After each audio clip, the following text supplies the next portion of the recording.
Well, hello, everybody.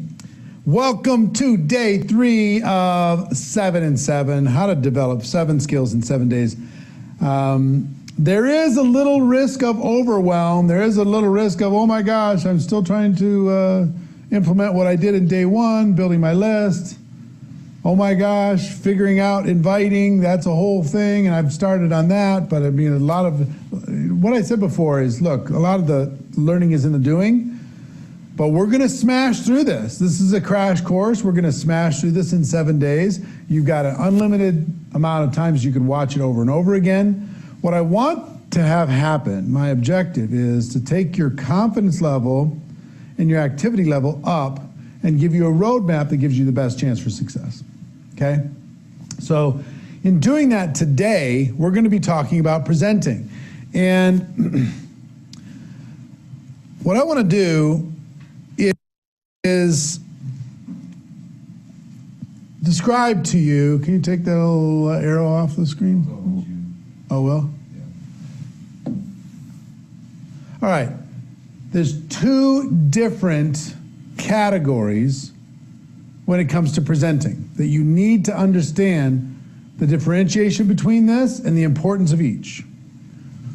One category is with your prospects. And the other category is all other prospects.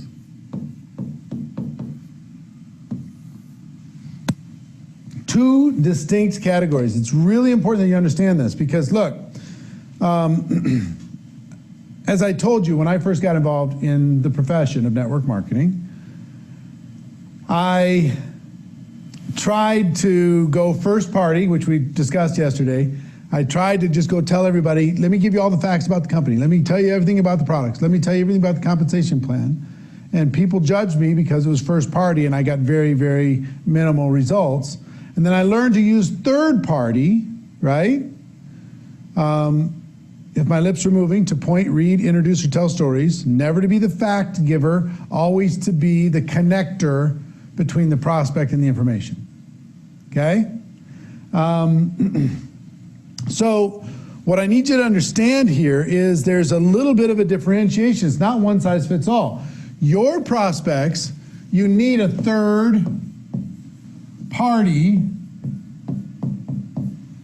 which is a tool, an event, product, story,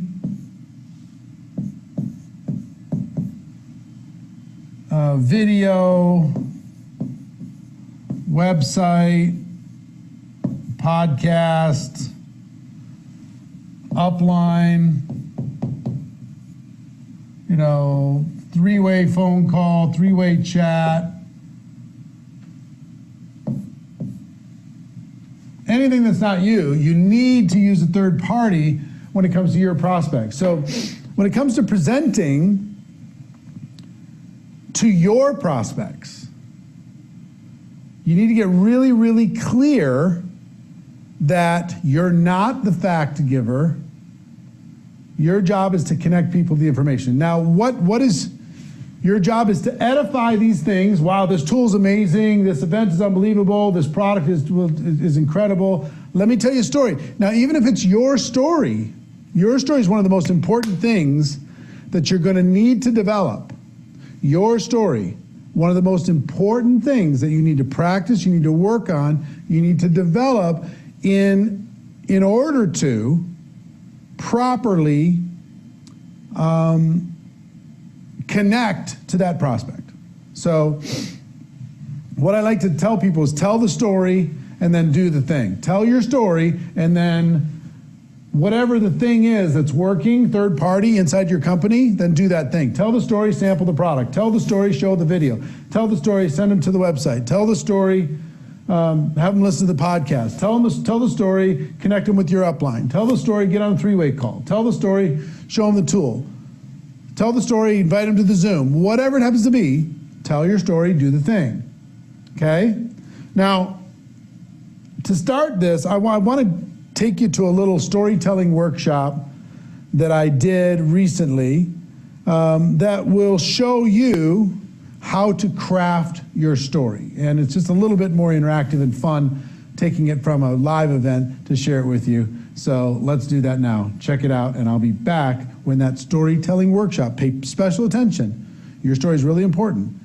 Pay special attention to how you can craft your story. It's one of your most important tools. But when you're telling the story, tell the story, do the thing. Tell your story, do the thing. Tell your story, introduce the third party. This is what will work and what will duplicate, okay? So watch that, and I'll be back when it's done. One of the most important things that you need to realize in our profession that's different than other people's professions is the power of your story. Your story is a bigger deal. Here, you don't talk to the corporate executive at the bank and say, well, let me tell you my story. The corporate executive doesn't talk to his friend, the attorney, and say, well, let me tell you my story. They just don't do that. It's very transactional. But a big part of how we help other people see the picture for themselves is for us to tell our story. Learning how to do that. Now, if I could give you any gift, it is that you learn how to tell your story incredibly well and effective, but not only that, that everybody on your team does it as a reflex. Not as a, oh, I should tell the story, it's automatic. My friend Emily Vavra, every time, and she's amazing, and Hayden, and all this whole group is awesome. Love these guys. And they're from Minnesota, which makes me double happy about them. But if you talk to Emily, as an example, and she talks to any new person, within 60 seconds, she's going to say something to the effect of, is it all right if I tell you my story real quick? She immediately does. She goes into that, and the story builds rapport. The story lowers the defenses. The story makes people want to learn more. The story that you're telling is the glue. I've learned from one of my key mentors in the network marketing, or in business, one of my key mentors. All business, write this down, please. It might take you a while for you to totally understand what I'm about to say, but let me tell you, all business is conversation. It's all it is. It's conversation. Your job is to start more conversations and keep them going. And in the conversation, you will find opportunity. Don't need to worry about the hard close and the fast sell and all that stuff. Don't need to worry about that. Just start the conversation, keep the conversation going, and in the conversation, the magic will happen.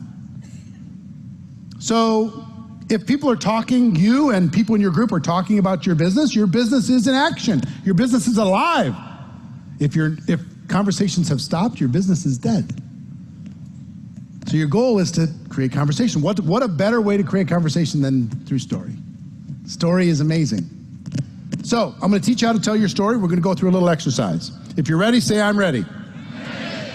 4 parts to telling your story. Part number 1, 4 elements. Element number 1 is your background. You are a firefighter. You are a business person. Give me some backgrounds real quick. Oil field. Massage therapist. Law enforcement. Medical auditor. Research assistant. Self-employed. Doing what? Lawn care business. Engineer. Military. Banking.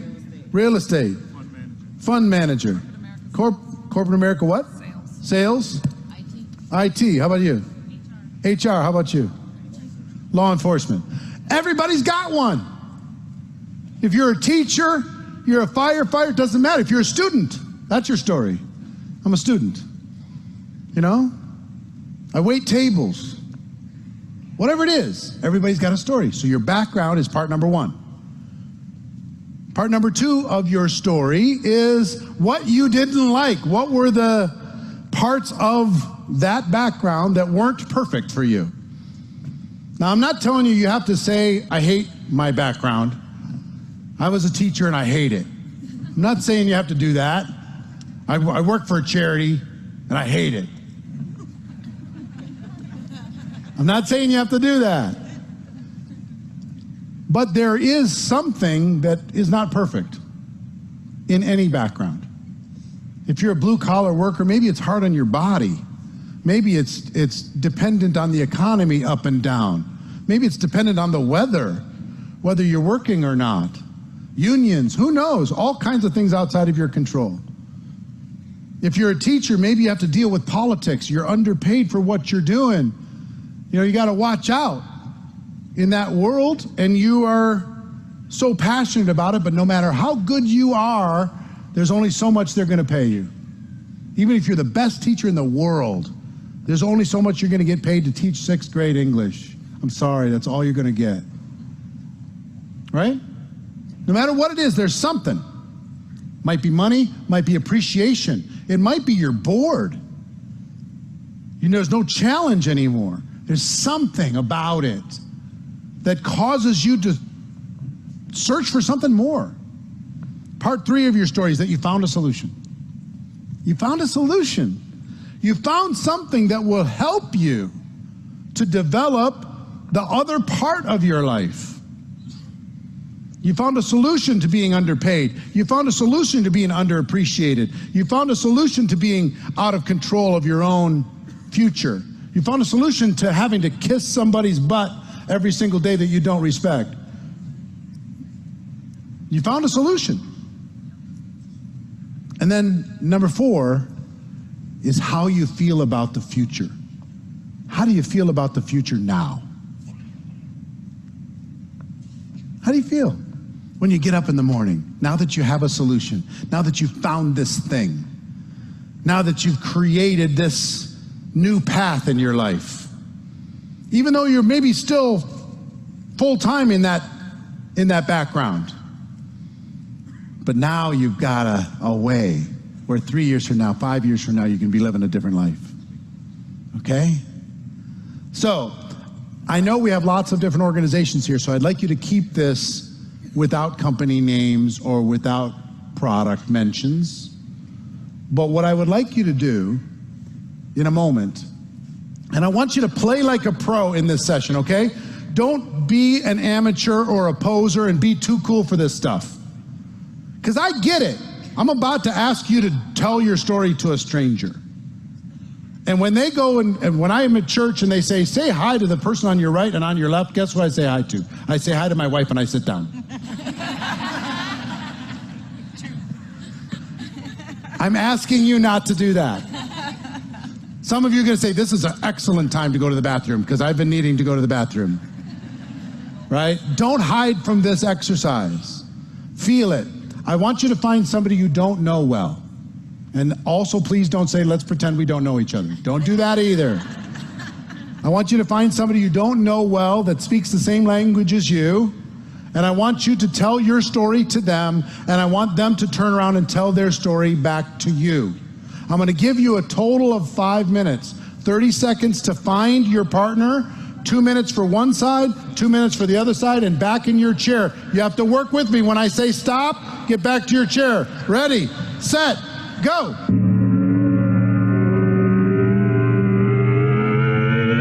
Now, we need to go quick on this, but I want to ask, give me some observations. What did you notice in this exercise? Anyone?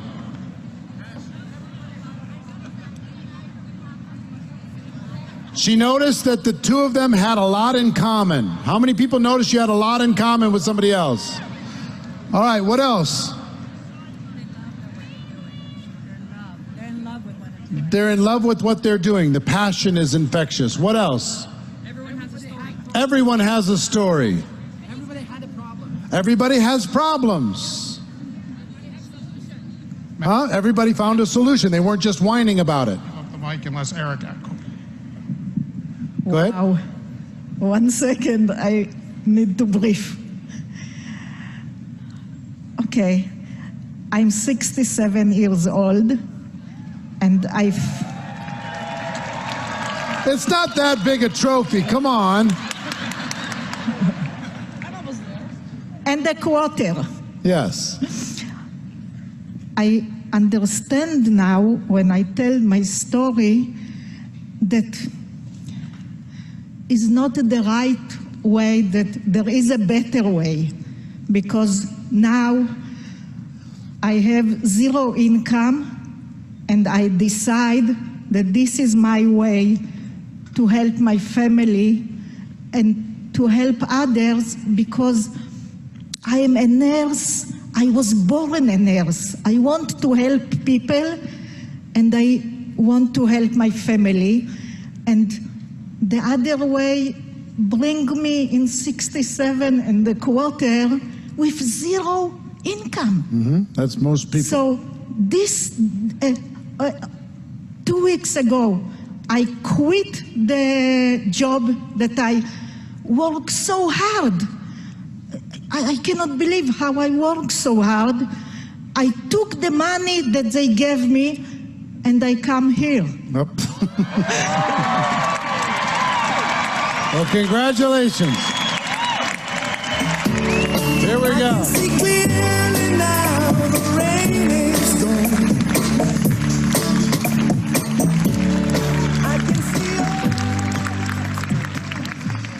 I thought you were going to start recruiting us. I was just going to say, hey, we're already in, sister. We're all signed up. What else did you learn? How many people made a really quick 2-minute friend? When you see each other in the hallway, it's going to be different. How many people wanted to learn more? How many people instinctively in your DNA you wanted to help the other person? Isn't that something? How would you like your prospects to want to help you? Wouldn't that be interesting? Instead of running away. Now, how many people felt like it was appropriate to bring up an objection? Anyone? Like, I want to object to your story.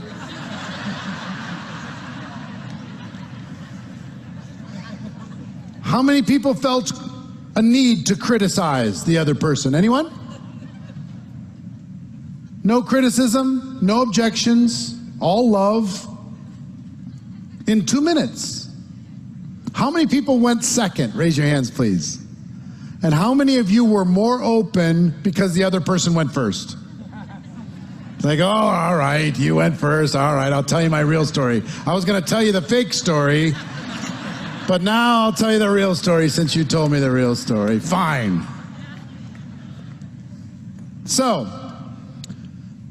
one of these 4 elements, and some of you follow my stuff, you know the answer to this question, so I won't do the big trick with you, but if you put up the 4 elements of the story, your background, what you didn't like, that you found a solution, how you feel about the future, one of those 4 is absolutely far and away the most important. And most people, first time they see this, they don't realize which one. And the answer is what you didn't like. Your dissatisfaction is the most important. Your pain is the most important. Because listen to me, nobody cares about how cool you are and how great your future is. And a matter of fact, they might resent it. Oh yeah, you're going to brag about how cool you are? Tell me more about your company. Tell me more about how excited about your future. You're acting all big shot, giving them all the facts. They don't care. They're not even listening. They're waiting for it to be over. What's most important is that you build a connection with another human being over your shared experiences, over your pain, over your hurt, over your challenges. That's what builds rapport. That's what makes people want to help. That's what makes people want to listen. It's the most important thing. So in a moment, I'm going to ask you to do it again and find a different person this time. And this time, I want you to emphasize your dissatisfaction. I want you to be more real than maybe you've ever been to another human being, because we're taught never show your weakness, never talk about your pain. Nobody wants to hear about it, right? Be strong. man up, stiff upper lip, all that stuff. What I'm going to ask you to do is be more authentic than maybe you've ever been to another human being and say the way that they treat me at that office has made me feel small for the last 10 years. In the last 5 years, that smallness has turned into resentment, and I don't want to live like that anymore because it's spilling into the rest of my life. I'm tired of getting paid 10% of what I'm worth. I'm tired of being unappreciated for the efforts that I put in to help somebody else do what they need to do. I'm tired of the limitations. I'm tired of saying, no, we can't afford it to my kids. I'm done with it. I don't want to feel like this anymore. So whatever that is for you, say it like you maybe never even said it to your spouse because you're trying to protect them from your pain. Maybe you've never said it to your friends because you're just trying to be strong. Your kids certainly don't know because you're trying to be tough. For this moment, in this safe environment, I want you to do that, okay? All right, 5 minutes. Find a new partner. Ready, set, go.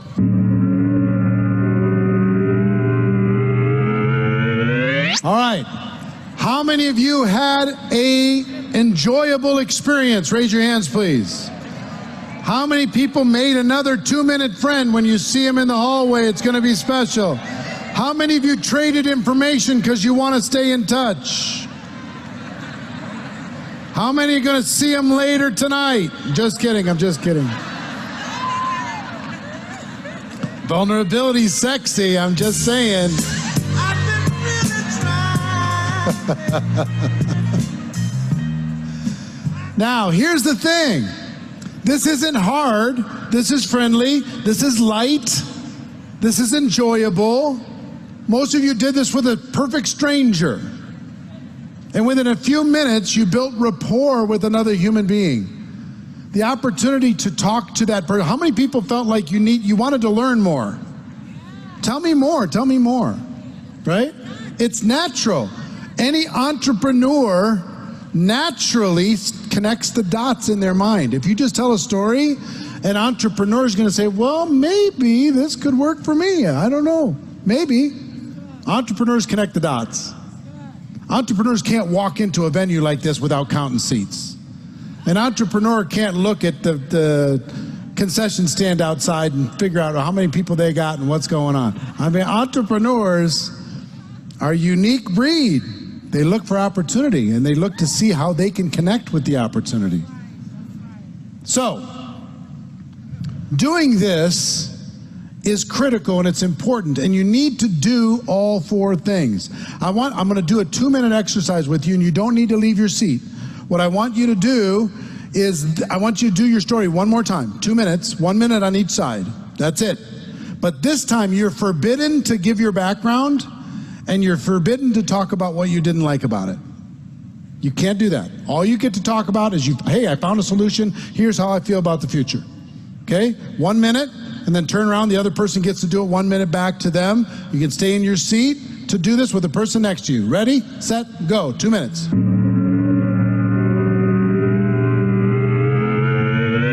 Now, how did that feel?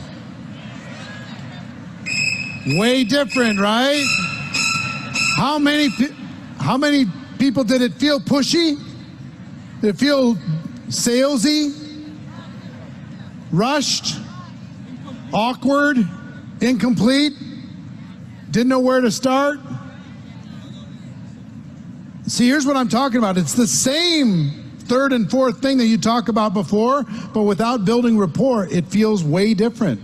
Your prospects are going to be naturally guarded in the conversation if you don't just tell them your background and what you didn't like, and you build some rapport. Now, if you're going to do this with someone, and let's say you tell them your story, but they won't tell you theirs. They just don't naturally start talking like you guys just did in the exercise. Well, that's normal. My friend Tom Chenault is the absolute genius at this. He interviews everyone he meets. He interviews them. He just says, well, tell me about you. Where do you come from? What's your story? He asks them the 4 questions. What's your background?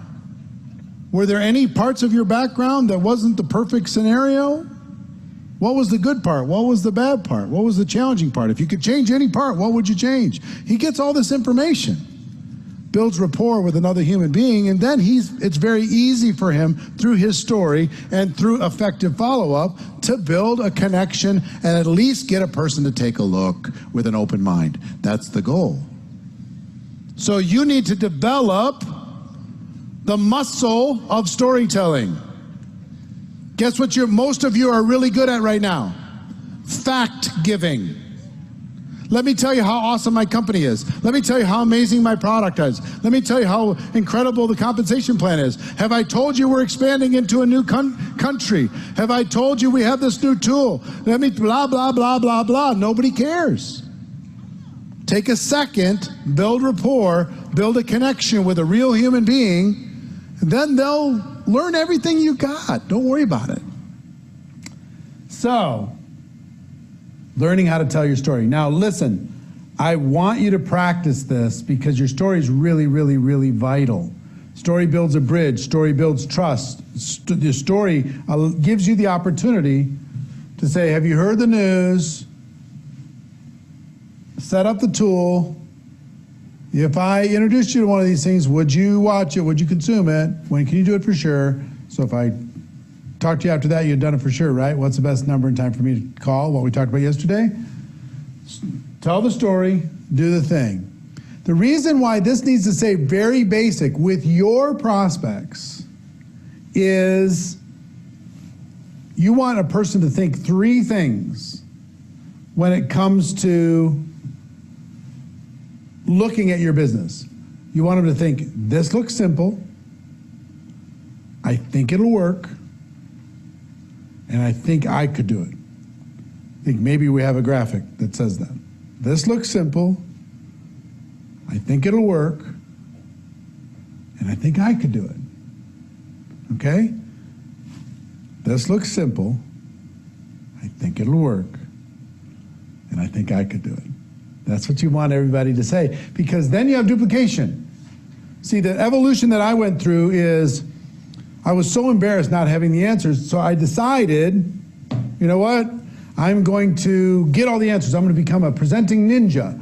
And I used all my presenting power and presenting skills to go try to do this myself. Let me tell you about the compensation plan. I was the world expert on the compensation plans. Let me tell you about the product. I was a world expert on the product. I could answer any question. Let me tell you about the company. Let me tell you about the timing. Let me tell you about everything. And because first party is really challenging with your prospects, I wasn't using third party. I was trying to be the expert. And because of that, my results suffered. So, this looks simple. I think it'll work. I think I could do it is what you're trying to get to. Back to the board, please.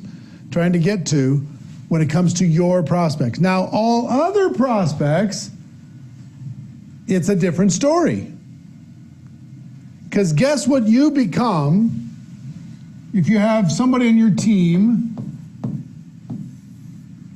they have a prospect, you can be the third party.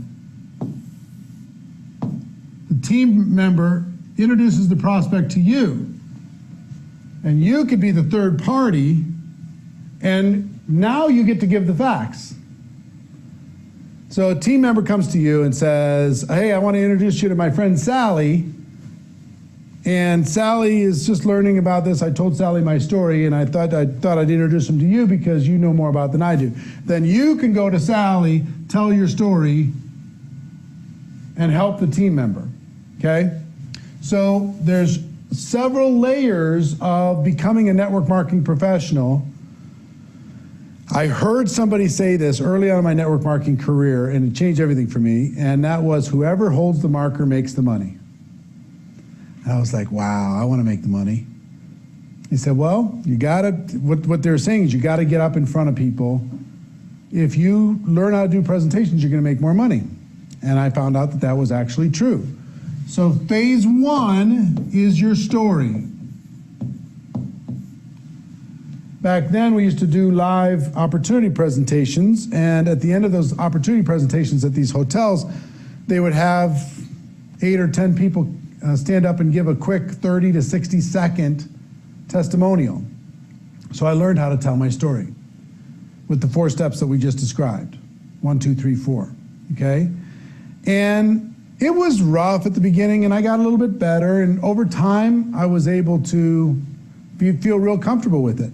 And as soon as I felt comfortable telling my story, I was much better at telling that story and then doing the thing, introducing people to third parties. So the story works for your prospect. It also works for other people's prospects. If you are on my team and you're going to introduce me to a prospect to me, the first thing I'm going to ask the prospect, is it okay if I tell you my story real quick? Nice to meet you, Sally. Is it okay if I tell you my story? I tell the prospect the story, and then I have an introduction in order to be able to give the facts, okay?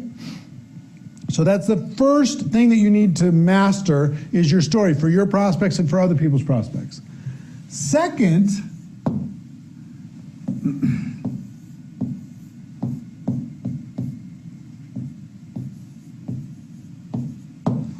your opportunity presentation, and I apologize for my handwriting, but you're gonna have to live with it.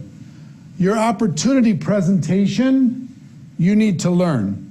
And when they told me whoever holds the marker makes the money, I was like, all right, I gotta learn this.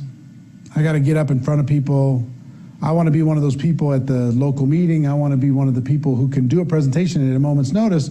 And I up until then, I'd been dragging people to events and putting people in front of tools, but now I had a team and I needed to learn how to do the opportunity presentation. So here's what I did. You can decide what you're going to do. I recorded the presentation from the #1 earner in the company. I recorded that presentation and I played it back word for word and I wrote it on a legal pad. Because he did the same presentation every single time. Same joke, same introduction, same close, same everything. So I wrote it down word for word. So I, play, rewind, play, rewind, play, rewind, pause, wrote it all down, longhand, on a legal pad. And then I recorded my own voice doing the presentation. Back then it was on audio cassette. You could do the same thing, record it on your phone, whatever. But I recorded my own voice on audio, and then I put that audio into my car and I listened to it 1,000 times. I'm an introverted person, so presenting was a scary thing for me, very scary. It might be scary for you. But they told me whoever holds the marker makes the money. I'm like, okay. So you know how I tricked my mind? And sometimes you need to trick your mind. I'm an introverted person, but I could act. And I pretended like I was rehearsing for a one-man play, like a little Broadway play that just had one man, and I had a monologue that was about 30 minutes long. And I needed to learn my lines. And that's what I did. I listened to that recording 1,000 times, over and over and over, with my own voice, until I had it cold. I could do it today. I mean, I had it so burned into my brain, and here's what happened. As soon as I was really good with this, my confidence went through the roof. Because I could do a 3-minute version on the phone. Company, product, compensation, timing, support. Psh, call to action, let's go. I could do a 15-minute version of the same thing over lunch. I could do a 20-minute version in somebody's living room. I could do a 40-minute version at the hotel. I could spread it out and do a 2-hour version if I wanted to do a training on it. No problem. Once I learned this, I stopped being afraid to talk to people, especially other people's people. Now, I wasn't using this for my prospects because I would lose third party. I was only using this for other people's prospects. Bring your prospects to me. You provide the people, I'll provide the presentation. But what happened was, I got good at this, and what happened was my team started to build confidence in me. They're like, all we have to do is bring more people to Eric. Let me get Eric on a Skype with somebody, one of my prospects. Let me get Eric on a Zoom, and I'll bring a bunch of prospects on a Zoom. Let me have Eric come to the house for a home party. Let me have Eric do this. Let me have Eric do that, because Eric brings results. I was like, wow, a whole new chapter changed for me. Third is learning how to do a getting started training.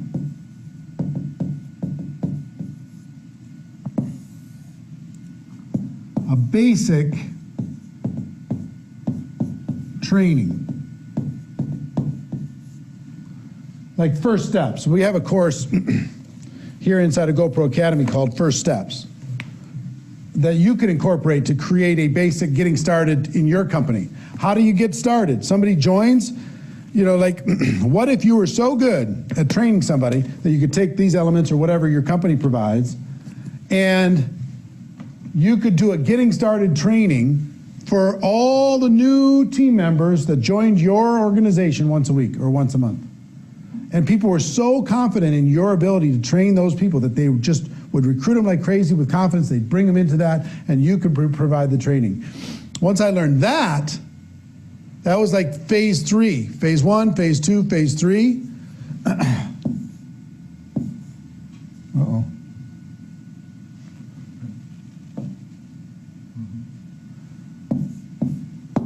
Four was skills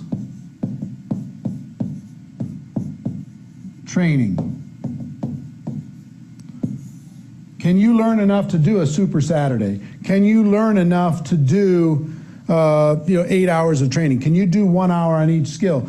Can you go through GoPro Academy or inside the 7 skills in 7 days and turn that into your own style of how you're going to be able to train the skills? Okay?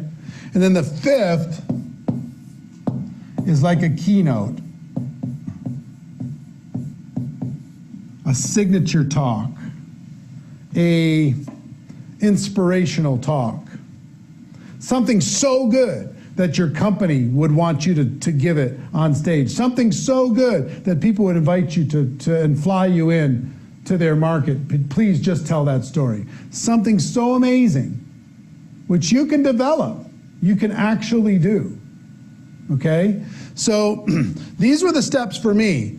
For other people's prospects, I became the third party, and that's what you need to become. And you might not think, hey, I just don't have the skills for this. I just don't know what to do. I don't know what to say. Here's what I would tell you.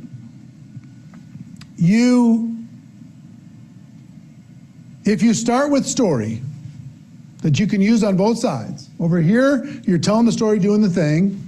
Over here, you're telling the story as a tool to be able to help educate someone and build a connection, provide information. Then you learn the opportunity presentation. So great. I mean, look, if you'll just commit to this, you can become great. If you'll just decide, if you're introverted, fine, pretend you're an actor and you're learning your lines. Decide you're not just going to be dragging people to somebody else's Zoom call for the rest of your life. You're not just going to be dragging people to somebody else's event for the rest of your life. Your team needs you, not your upline. Your team needs you, not the company. Your team needs you, not some other leader in the organization. They need you. I did this, my team, and I was able to do the story and give the facts. My team started to bring people to me. I did this, my team started to invite with more confidence than ever before because they knew if they got them in front of me, I was going to help them get some results. Now, I gave you my roadmap for this. Then I learned how to do a getting started training. I modeled the best trainings I could find. Then I learned how to do skills training. I modeled everything that I learned and the best skills I could find. I learned how to do a keynote. Now, if you listen to some of my earlier stuff, even if you listen to some of what I do now, you'll hear influences from lots of different speakers. You'll hear sometimes it's a little bit of Les Brown. There's a lot of Jim Rohn in there. Sometimes it's real teachery like Brian Tracy. Sometimes it's a little whimsical like an Og Mandino. But it evolves. So I got to tell you, here's how I evolved. So I'll give you an example. Jim Rohn never left the podium. He was always right here. He had his little journal, and he would teach right from there, and he never moved. So guess what? For the first 5 to 10 years, I never moved. I literally stood behind that podium, and I trained. And then I got a little bit more confidence, and look, I modeled other people. I copied other people almost word for word. If they had a story that they told that was effective, I told the same story. I just literally copied great people. And then I started to see other people. I watched people like Tony Robbins who got away from the podium and started moving around. So I'm like, so I moved to the side of the podium a little bit. I moved to this side of the podium a little bit. And then I slowly found my voice like an awkward kid at the dance who's afraid to get on the dance floor. Eventually I said, you know what? I'm going to start moving around. And now I'm not on stage very much at a live event. I may be on stage 20% of the time. I'm off stage, moving around in the crowd, super comfortable, because that became part of my personality. And I developed my own sense of humor after copying everybody else's sense of humor. I developed my own style, my own clothing style, my own storytelling style. I focused on really giving a damn because I knew that if I could communicate to people how much I cared, that they would listen to what I had to say and I could help them. And I think people could feel that. Hopefully you can feel that. So what I'm saying is it's okay to copy somebody else. I remember early on in my career, my life, I was really interested in theater. And I had a mentor who's since passed away, but this mentor, he was trying to help me kind of unlock out of my shell. I was so introverted, so timid. He said, Eric, just be yourself. Big problem, I didn't like myself. So I said, that doesn't help me. I would much rather imitate, parrot, totally copy somebody else that gets results, and then I'll work on adding my style later. That's what worked for me, is copying somebody else and adding my style after the fact. So what I'm here to tell you is, and look, confidence is a big thing, building your confidence, being stronger, and for today, we don't have time to get into all of it, but we have a course called Unstoppable Confidence. This is available to you. We sell this for $300. It's available to you inside of GoPro Academy. It has program transcriptions, video, and workbook on how you can become more confident in presenting and in learning how to be a good presenter for your team. So I want to kind of close by telling you a story about this, number 5. Keynote. I had learned how to do my story. I had learned in my 20s. I had learned how to do an opportunity presentation. I had learned how to do a getting started training. I learned how to do a skills training.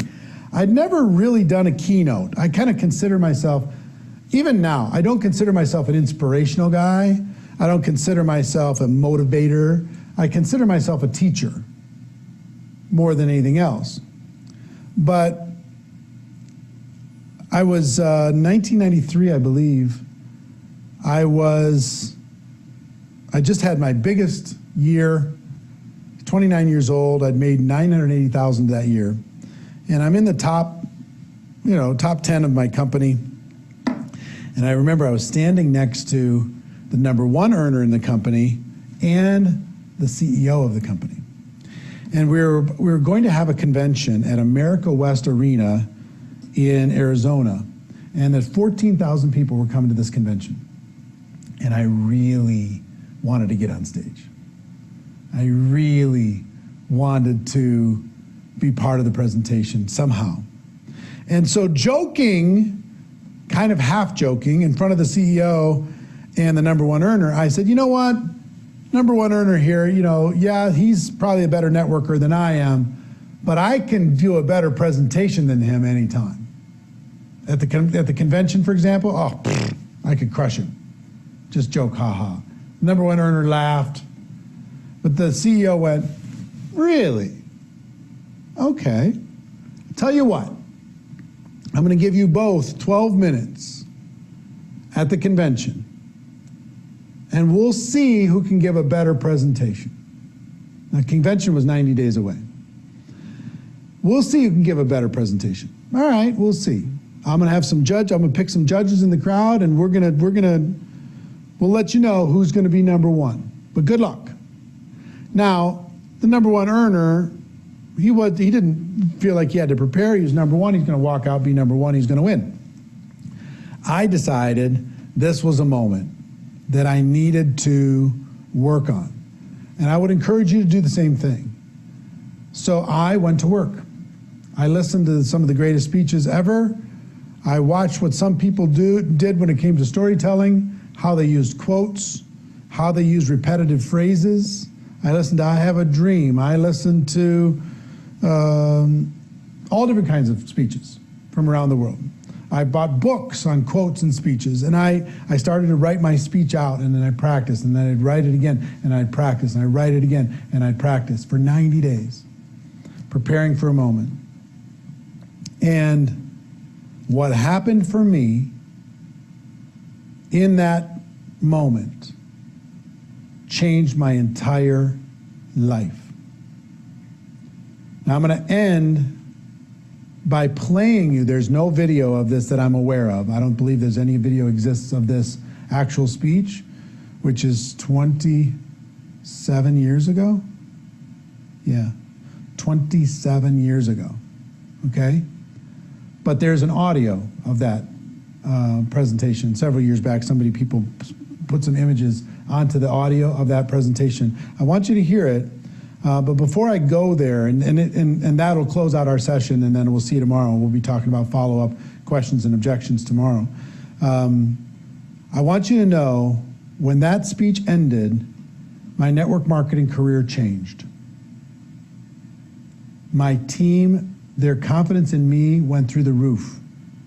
They put people in rooms for me. They put people in front of me. They worked harder to get closer, to spend more time with me. Everything changed. So before I play that to close out today, I want you to know that you can use this to build your confidence. You can use this with your prospects, tell the story and do the thing, keep it duplicatable, and then you need to become the tool that your team leverages for all other prospects. Telling a story, opportunity, getting started, skills, and even keynote. You got to find a way to master this. And even if you're going to set a goal a year from today to be great at this, wouldn't it be great to be amazing a year from today? Where when your company is putting on it's setting its agenda for the next convention, or their online convention, or the next Zoom, that everybody's like, oh, please, please, please, can they get you on? Everybody's calling you all the time. Can you come on, please? Share your story one more time. Share your keynote one more time. Reach into the heart and soul one more time, please. What you're about to hear is that you're going to hear a much higher voice, because I was 29 years old. But listen to what preparation can do, and know, and kind of try to imagine what this speech did for my career and what a similar speech can do for yours, okay? That's it for me. Check out what we ended up calling a call to action, and I'll see you tomorrow.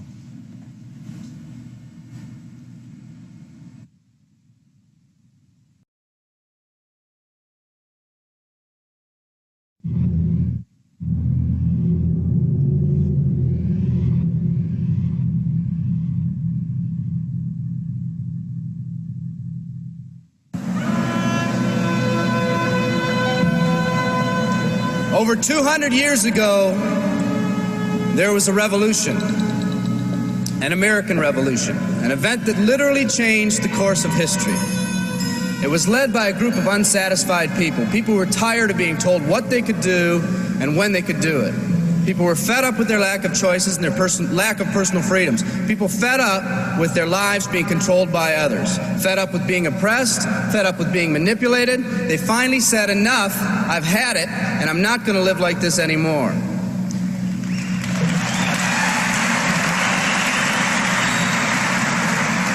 Our ancestors were people that took full responsibility for what happened to them. It was that spirit that ignited a country and formed what is now a giant in the free world. I have a question for you. Where's that spirit today? Right there. It's time for another revolution. Let me explain one of the laws of the universe. It's called the law of use, and it says simply this: whatever you don't use, you lose. Lack of use causes loss. Ambition unused declines. Faith unused decreases. If you don't use your skills, you lose your skills. If you don't use your freedom, you lose your freedom. Freedom does not come automatically. It's not attained and then handed down to us as an inheritance. It must be achieved each day. At the turn of the century, in the year 1900, less than 10% of us worked for other people or the government. Over 90% of us were self-employed. We were an independent people. In 1980, only 80 years later, over 90% of us worked for the other people or the government. Less than 10% of us were self-employed. We changed from an independent people to a dependent people. We'd slowly shifted from a people who took full responsibility for everything that happened to them to a people who've become talented and practiced at the art of blaming others for their problems.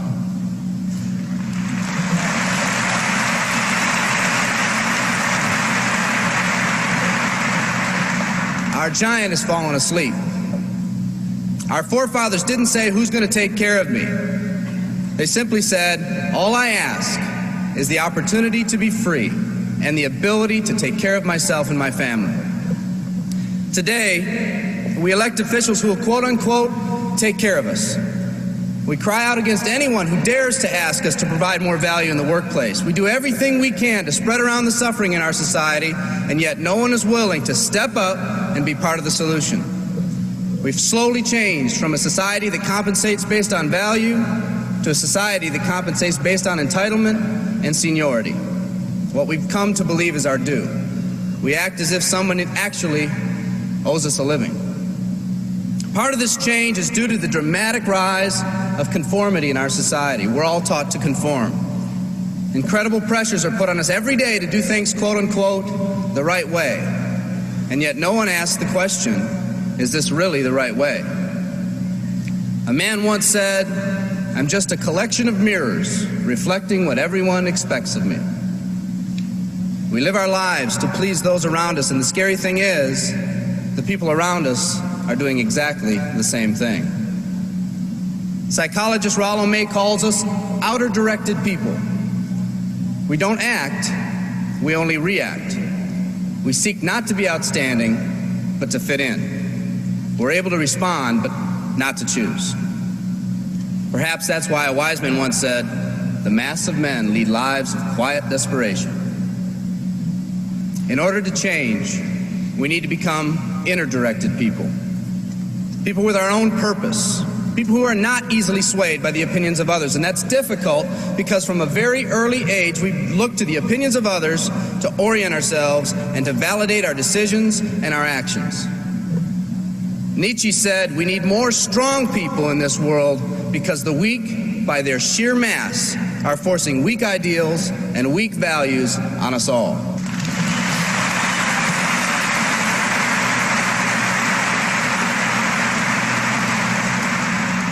Today's massive social and economic changes are waking this slumbering giant.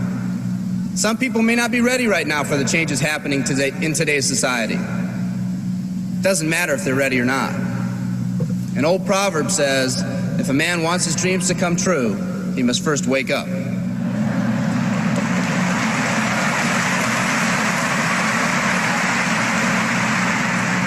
I, for one, am glad for the radical changes in our society because I believe that within that crisis, we will find that independent spirit that once pioneered this country.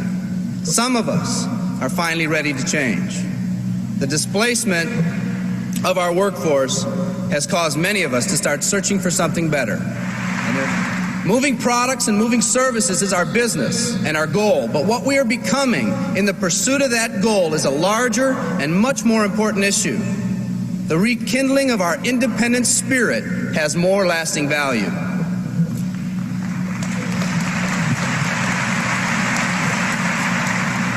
There's no more noble a business than the business that encourages the development of people. Every living organism has one and only one central need in life: to fulfill its own potentialities. The acorn becomes an oak, the puppy becomes a dog, and that's all that's required of the oak and the dog.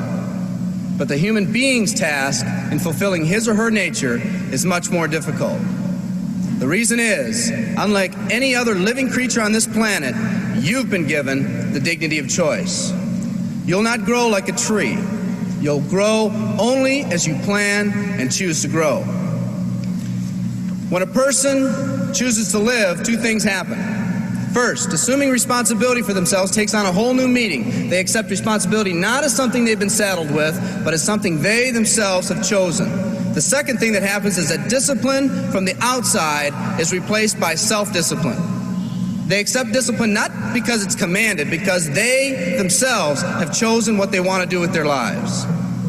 Just like when the disenfranchised men and women over 200 years ago got fed up and said, "I'm not going to live like this one more day," there's another revolution coming. It's coming not just from Americans, but from people all over the world.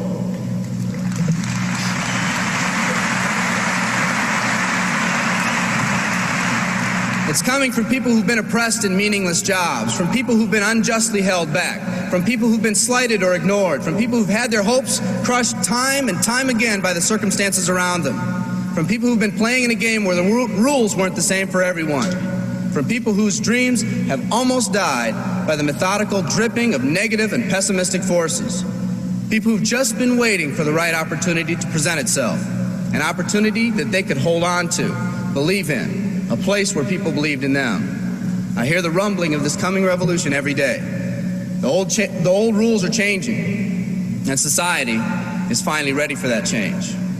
Will people try to persuade you not to rise up? Yes, they will, and sometimes with the best of intentions. But we must fight anyone or anything that tries to influence us against our freedom. And they'll try. Believe me, they'll try.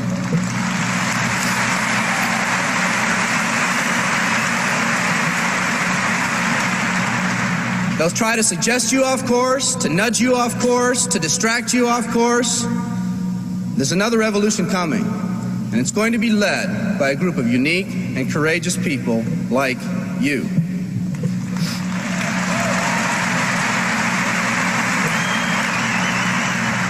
People who've had it with the way things are. People who've picked out their mountain in life and said, "I'm going to the top." And if someone tells you you can't climb mountains, you don't have any experience. You tell them, "I'm going to the top."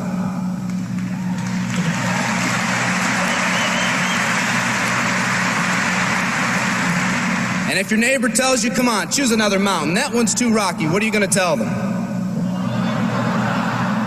And if someone tells you, "Let's go over here where it's not so steep," what are you going to tell them? And if someone says network marketing, what are you going to tell them? And if your friend tells you, "Come on, let's climb this one, that one's too slippery," what are you going to tell them? If anyone tells you you can't go up, it's too rocky, too steep, too slippery, you say, "Listen here, I'm going up. You're either going to see me waving from the top or dead on the side. I'm not coming back."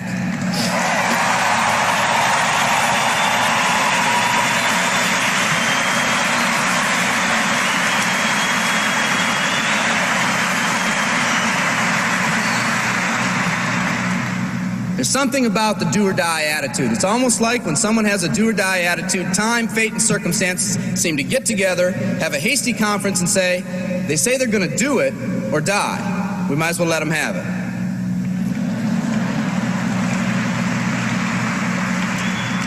The People in this arena are special. You're special because you've already rekindled that independent spirit.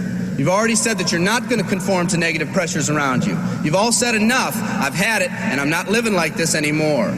You are the people who want to set big goals and aspirations for yourselves and your families. People who want to live in a country where families are brought together again instead of being torn apart. People who want a country where once again owning your own business and controlling your own destiny is commonplace.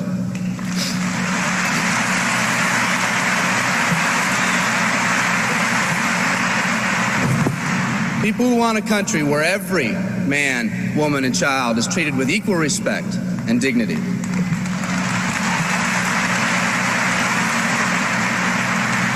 People who will pay any price so their families will not live with the legacy of maxed out credit cards and unfulfilled promises.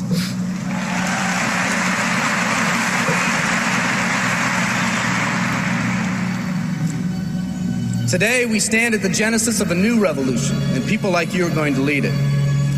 Theodore Roosevelt said these words decades ago, and I think they're particularly appropriate today. He said, "We see across the dangers of the great future, and we rejoice as a giant refreshed. The great victories are yet to be won. The greatest deeds yet to be done. I've dreamt of a company that can give us the opportunity to make these dreams come true by allowing us all to fulfill our own true potential. I love you all. Thank you very much."